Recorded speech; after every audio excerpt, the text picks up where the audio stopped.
Albert Einstein, whose theories changed the world of science forever. There was a time in his life when he was wandering from door to door for 9 years in search of a job. Even among his classmates, if anyone did not get a job, it was only Einstein. But who would have thought that the boy who was considered the slowest learner in school would one day get an offer to become the president of Israel at his door?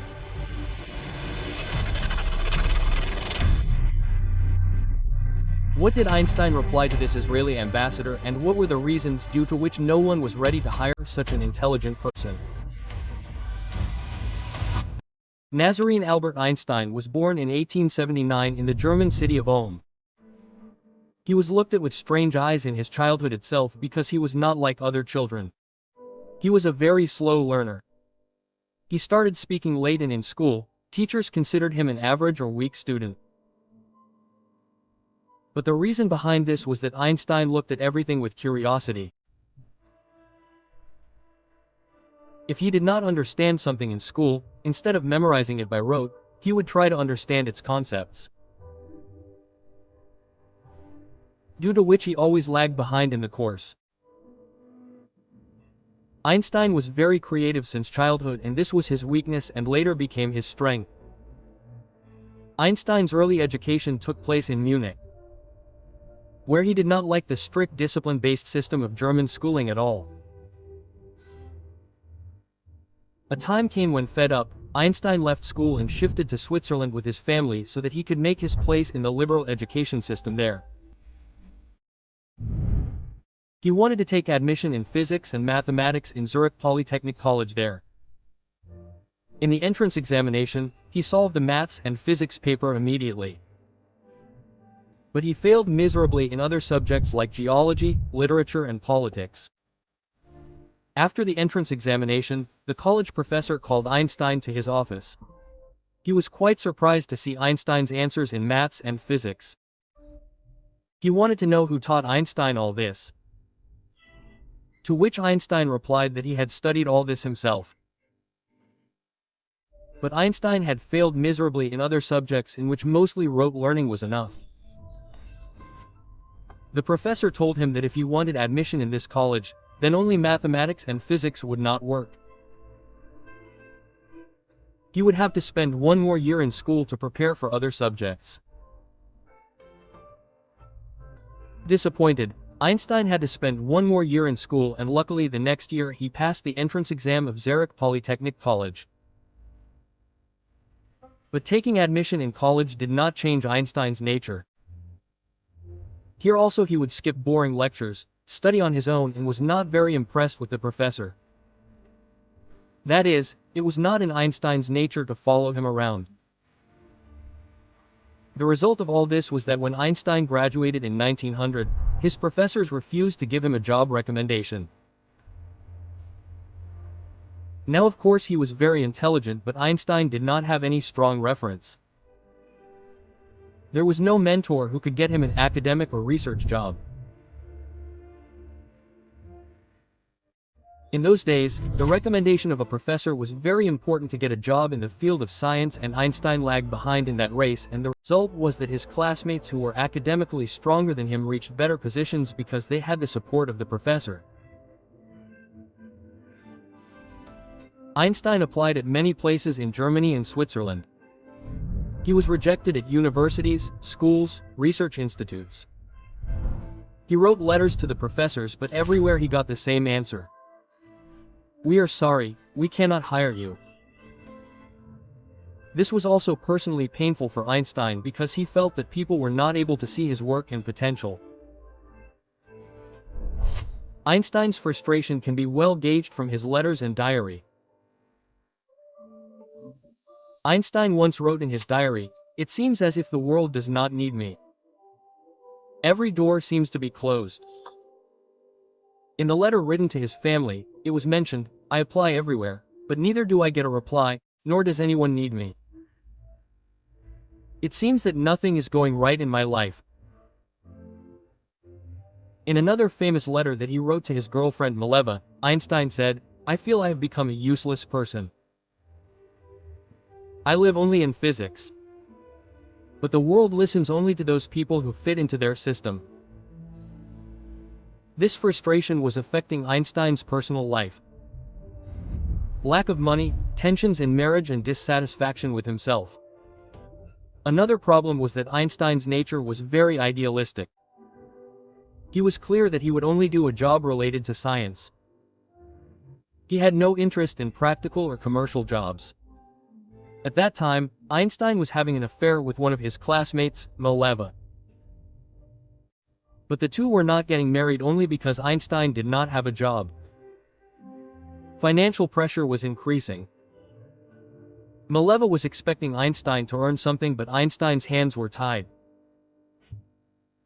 A time came when Einstein had to earn money by becoming a private tutor, where he used to teach maths and physics to school students.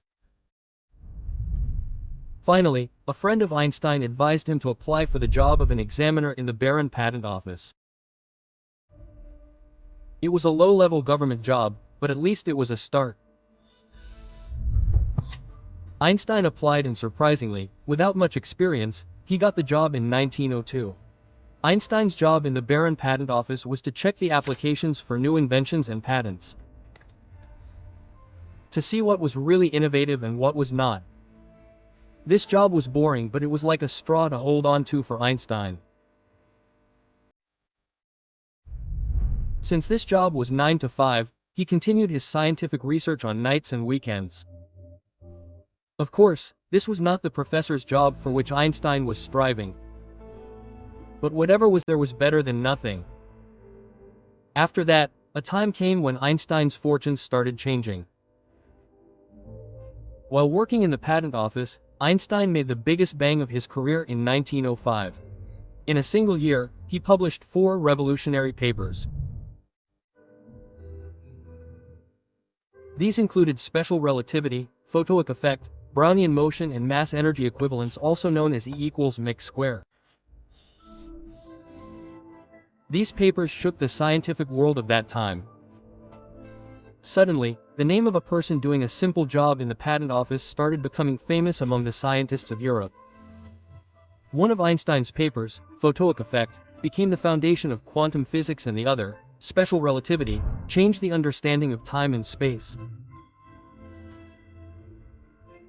After passing out in 1900, finally in 1909, i.e. 9 years after graduation, he got a job offer to become an assistant professor at the University of Zurich.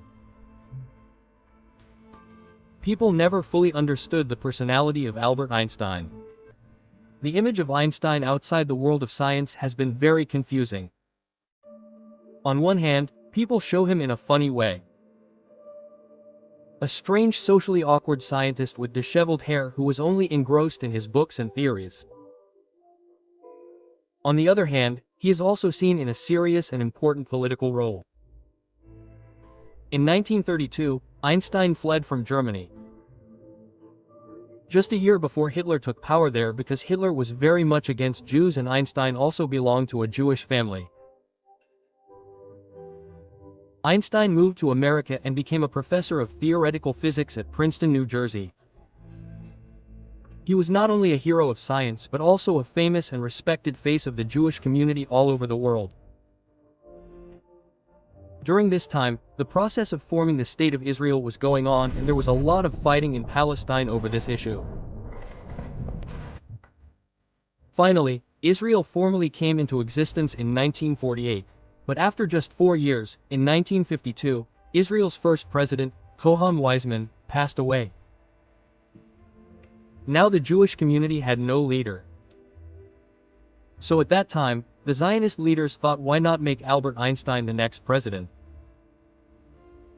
After all, he was a renowned physicist and was also respected in the society. Meaning, he had become not only a scientist but also a political and cultural icon.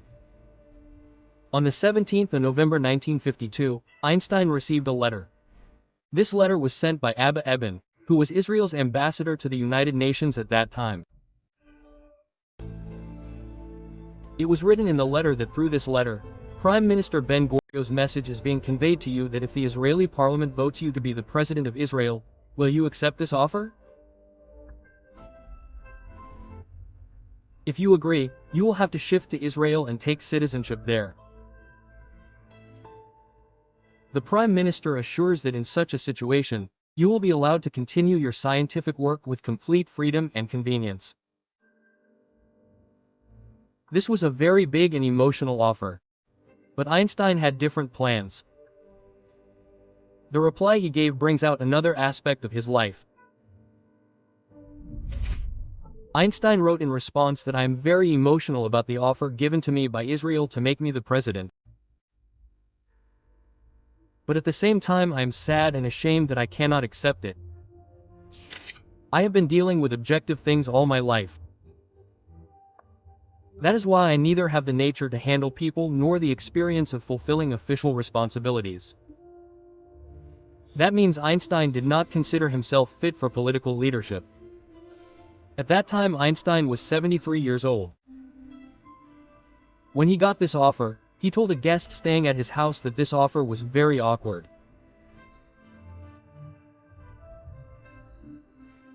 Later he also explained to a Jerusalem newspaper which was campaigning for him that I do not want to face any such chance where I have to go with the decisions of the government which can go against my conscience. That means Einstein was not refusing only because he was not politically fit, but also because he never wanted to go against his conscience in his life. Then no matter how big a position or respect he got, people who were getting emotionally excited about the idea of making Einstein the president were forgetting one important thing, that Einstein was definitely sympathetic to Israel.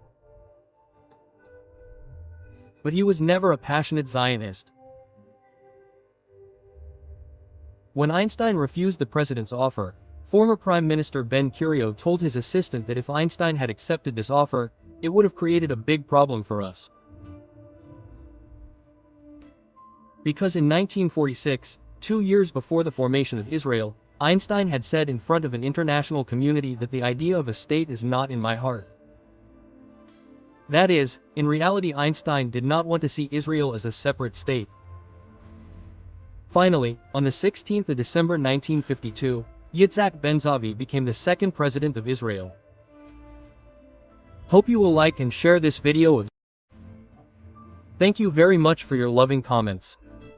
See you in the next wonderful video.